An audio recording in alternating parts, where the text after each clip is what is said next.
Here's a waterfall. Very interesting.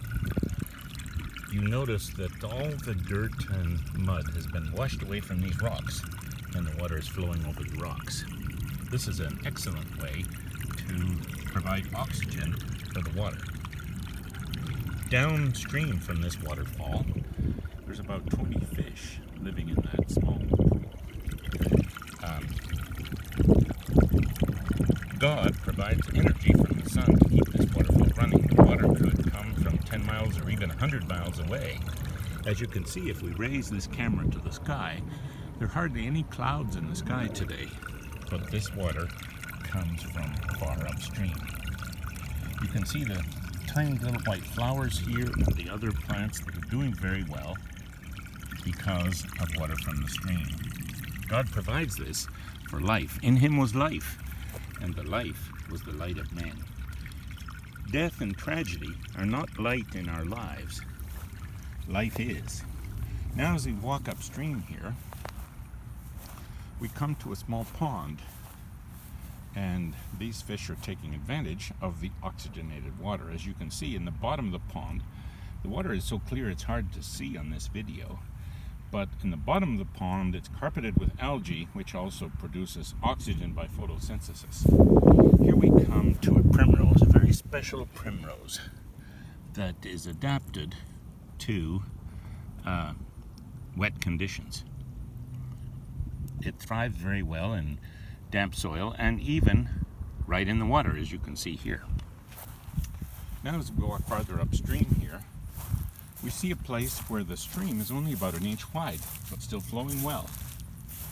So we walk upstream and come here to mini reeds, small reeds. There were big bulrushes here, but the city came and cut them all down, and only the small ones are left. They look like grass, but they're actually not grass.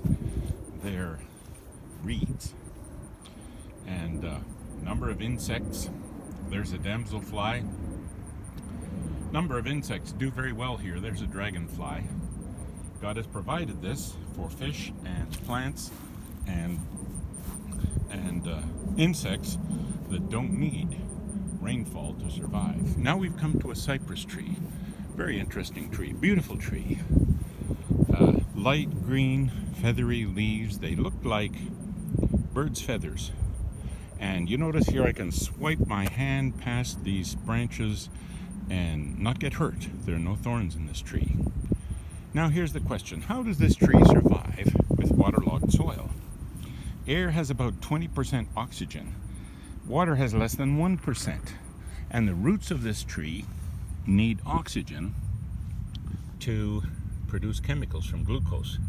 For example, oil, tannin, and cellulose, which is the fiber that makes up the tree.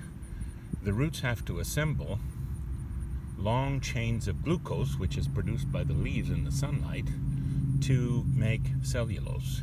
How do they get their oxygen when there's so little oxygen in the water? Most trees would die here, not all, but most, for lack of oxygen in the roots. Well, I've knelt down here and focused on a knee. 1, 2, 3. These are not actually rocks, they're knees. And they breathe oxygen from the air and distribute this oxygen to the rest of the roots so that they can produce the chemicals that the tree needs for life. Life. In him was life, and the life was the light of men.